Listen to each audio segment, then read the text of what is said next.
Good morning class, this is Sabahat Hassan from FCSC Attack and today we are going to learn chapter number 9 that is physical optics और उसका जो topic हम discuss करेंगे आज वो है polarisation.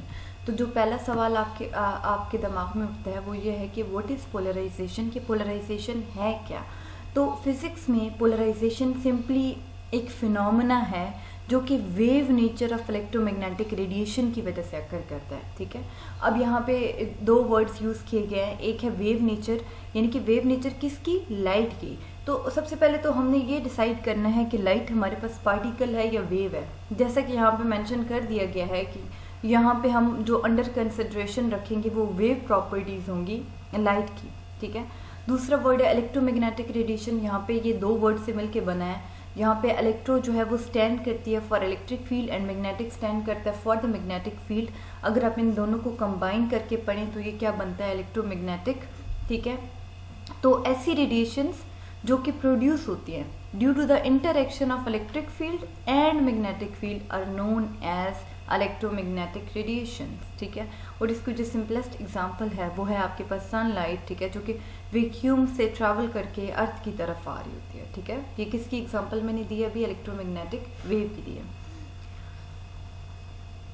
अगर देखिए इलेक्ट्रोमैग्नेटिक वेव की डेफिनेशन यहाँ पे हाईलाइट कर दी गई है कि they form when an electric field interacts with the magnetic field. ठीक है, आगे पोलराइजेशन को हमने उसका एक इम्पॉर्टेंट पॉइंट मेंशन किया है। हमने कहा है पोलराइजेशन इज अ प्रॉपर्टी जो कि एक्सपेक्ट करते हैं ओनली ट्रांसवर्स वेव। ठीक है, वेव्स आपके पास दो तरह की होती है, लॉन्गिट्यूडनल एंड ट्रांसवर्स। लॉन्गिट्यूडनल वो होती हैं जिनमें पार्टिकल्स की डायरेक्शन, ठीक है, जिस डायरेक्शन में पार्टिकल्स मूव कर रहे होते हैं and the propagation of wave वो सेम होते हैं। ठीक है, बट ट्रांसवर्स कौन सी वेव्स हैं जी, उनको हम अब डिस्कस करेंगे कि ट्रांसवर्स फिर कौन सी होंगी।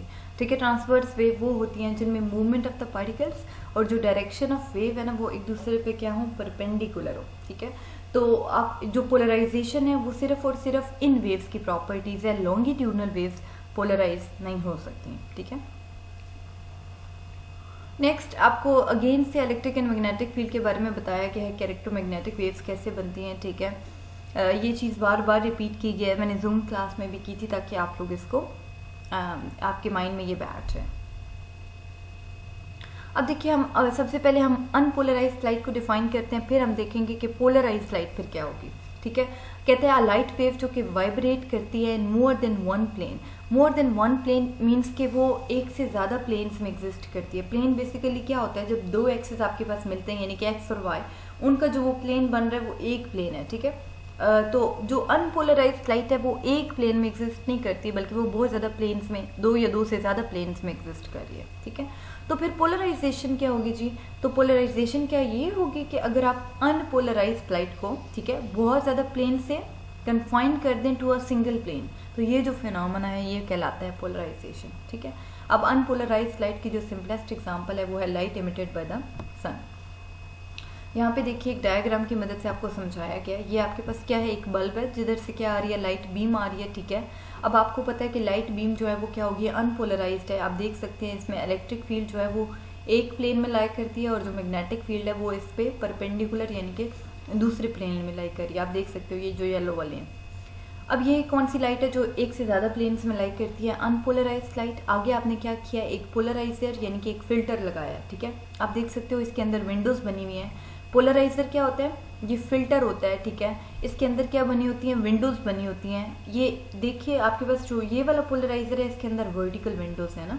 ठीक है, तो यानी कि वर्टिकल वेव्स इसमें से पास कर जाएंगी, मतलब ऐसा दरवाज़ा इनका बना हुआ है। आप पोलराइजर को गेट भी बोल सकते हो। ठीक है, बट जब जो हॉरिजॉन्टल आएंगी तो वो इनको क्या करेगा, यहाँ से पास नहीं करने देगा। आप देख सकते हो कि ऐसा एक्सेस, ऐसे विंडो इसमें है ही नहीं। ठीक है, तो ओनली जो वर्टिकल वाली आ रही हैं वो पास कर जाती हैं और जो हॉरिजॉन्टल वाली हैं वो यहाँ से पास नहीं करती हैं। तो देखिए अब जो लाइट हमें मिल रही है वो सिंगल प्लेन में लाई करती है। तो आप कह सकते हैं कि अनपोलराइज्ड लाइट जो है वो चेंज हो गई है, जो कन्वर्ट हो गई into a polarised light with the help of a polariser. ठीक है, इसी फिनोमेना को अब थ्योरी की फॉर्म में लिखा गया है कि when unpolarised light passes through a filter, तो जो उसकी ऑसिलेशन से वो कन्फाइन हो जाती हैं अलोंग वन लाइन ओनली, यानी कि सिंगल प्लेन में अब आ गई हैं। और इस फिनोमेना को आप क्या बोलते हैं, पोलराइजेशन। ठीक है, और ये जो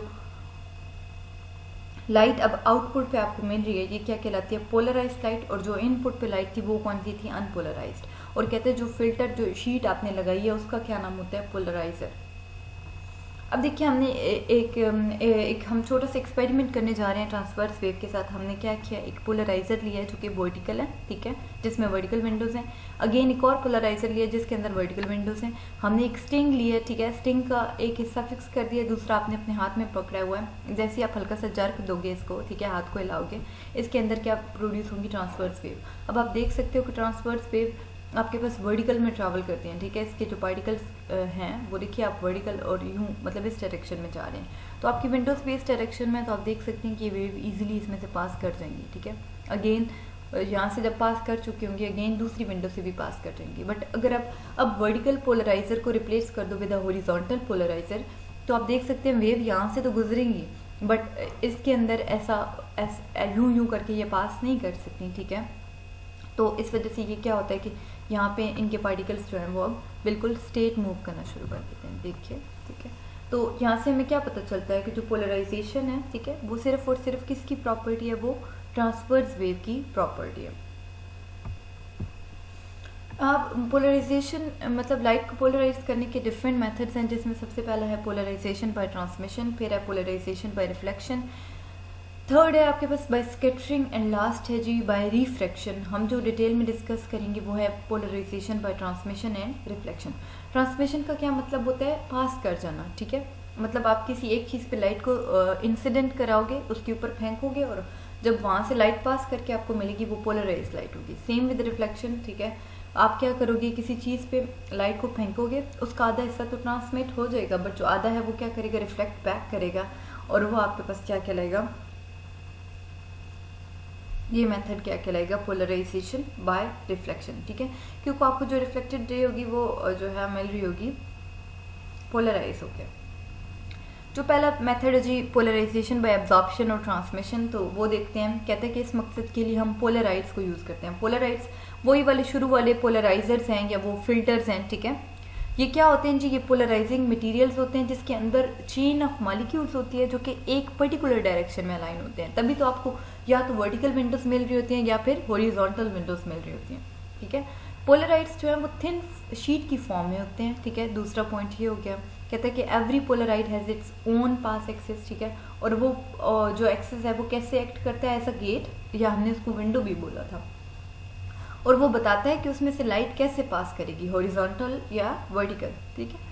there is a horizontal as well as vertical pass axis, ठीक है। अब हमारे पास दो तरह के पोलराइड्स होते हैं, हॉरिजॉन्टल और वर्टिकल, ठीक है। कहते हैं कि अनपोलराइज्ड लाइट जब वो पास करती है पोलराइड में से तो वो क्या हो जाती है, पोलराइज। और ये चीज़ हम पहले भी डिस्कस कर चुके। यहाँ पे अगेन आपको एक पिक्चर दिखा दी गई है, ठीक है। ये आपके पास हॉरिजॉन्टल पोलराइजिंग एक्सिस है, ये देख सकते हैं आप, ये हॉरिजॉन्टल है और ये आपके पास वर्टिकल है, ठीक है। हॉरिजॉन्टल में से जब वर्टिकल लाइट पास करती है, ठीक है, तो आप देख सकते हैं कि सारी की सारी इसमें एब्जॉर्ब हो जाती है, कोई भी लाइट पास नहीं कर पाती, ठीक है। बट अगर वर्टिकल आपने गेट लगाया हुआ है तो सारी की सारी लाइट जो है जो इस डायरेक्शन में आ रही है वो पास आउट कर जाएगी, ठीक है। लास्ट मेथड है आपके पास जो हम यहाँ पे डिस्कस करेंगे वो है पोलराइजेशन बाय रिफ्लेक्शन, ठीक है। तो पोलराइजेशन बाय रिफ्लेक्शन इज क्या होगा जी, हमने शुरू में बताया है कि लाइट को हम फेंकेंगे, आधा पार्ट उसका रिफ्लेक्ट बैक करेगा, यानी कि बाउंस लाइट ऑफ होगी, बाउंस बैक होगी, ठीक है। और जो आधी है वो क्या होगी, रिफ्रैक्ट हो जाएगी, यानी कि हल्का सा पाथ चेंज करके अगेन से मतलब वो ट्रांसमिट हो जाती है, वो ट्रैवल करना शुरू कर देती है अगले मीडियम में। तो देखिए इसको पढ़ेंगे कैसे कि polarisation by reflection is where you bounce light off a reflective और मिरर्ड सरफेस का रिफ्लेक्टिव होना ज़रूरी है, तभी तो वो रिफ्लेक्ट करेगी लाइट को। Such that the light that moves away from the surface is polarised. आप कहते हैं कि जो लाइट मुड़ के जाएगी ना वो पोलराइज हो चुकी होगी, ठीक है। कहते हैं जब लाइट हिट करती है किसी सरफेस को तो उसका आधा हिस्सा क्या होता है, रिफ्रैक्ट करता है। इसका क्या मतलब है कि वो थोड़ा सा बेंड होता है और फिर मटेरियल में से पास करना शुरू कर देता है और उसका कुछ हिस्सा क्या होता है, रिफ्लेक्ट हो जाता है, ठीक है। वो मटेरियल से दूर चला जाता है, it will bounce away from the material. और ये जो अब लाइट मिलेगी, ठीक है, it turns out that the light that is polarised, ठीक है, और वो आपको पोलराइज्ड फॉर्म में मिलेगी। इसी का एक छोटा सा पार्ट है ब्रूस्टर्स लॉ, ठीक है। तो ब्रूस्टर लॉ क्या है, ब्रूस्टर लॉ कहता है जी when a light is incident on the surface of transparent medium, जिसका कोई रिफ्रैक्टिव इंडेक्स होगा n, तो उसका कुछ हिस्सा क्या करता है, वो रिफ्लेक्ट करता है, और जो बाकी हिस्सा होता है वो क्या करता है, रिफ्रैक्ट करता है। बिल्कुल पीछे वाली चीज़ हमने रिपीट किया।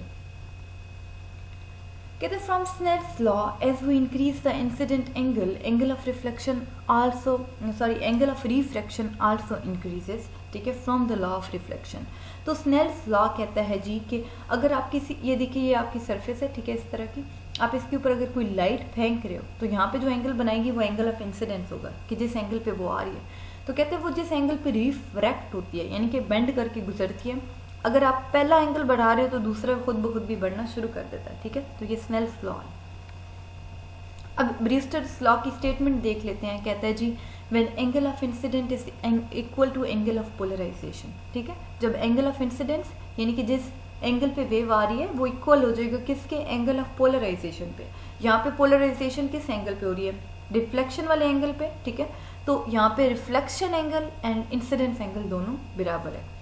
The reflected ray and refracted ray will be perpendicular to each other. तो कहता है कि वो रे जो कि रिफ्लेक्ट होके मुड़ गई है और वो रे जो कि पास कर गई है, उन दोनों के दरमियान जो एंगल बनेगा वो कितना होगा, 90 डिग्री। इस चीज़ को रिपीट कर रही हूँ।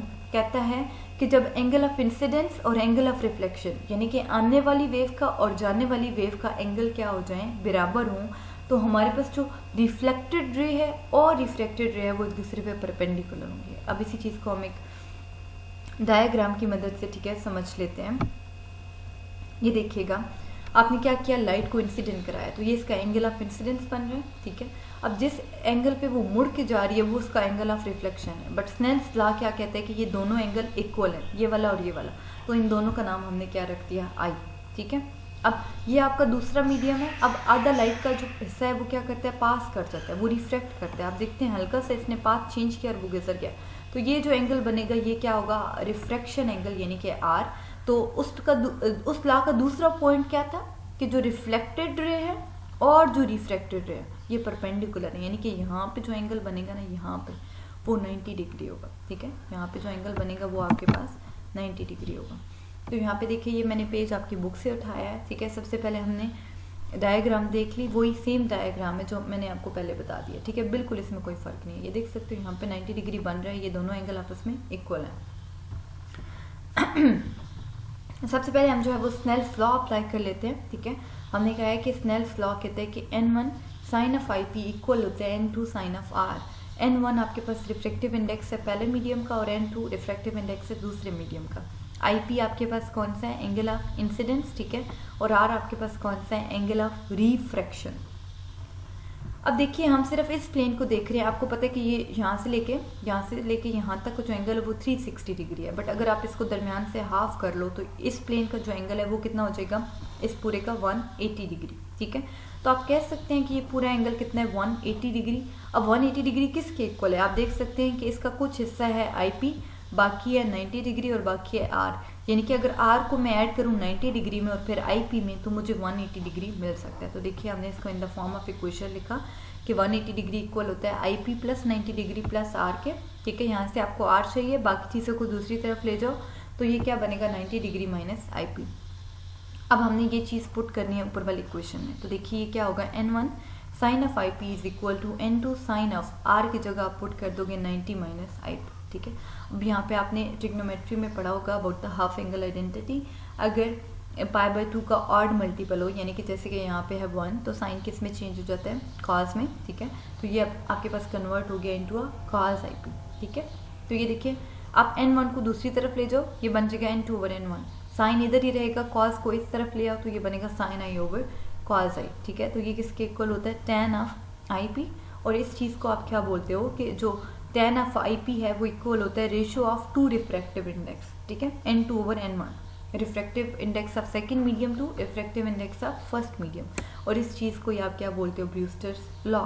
कहते हैं कि ग्लास का जो रिफ्रैक्टिव इंडेक्स है वो हमें पता है, ठीक है। एयर का तो पहले से पता है। अगर आप इन दोनों की वैल्यूज़ पुट करो तो आपके पास IP की वैल्यू क्या निकलती है, 57 डिग्री, ठीक है। आप कर सकते हो।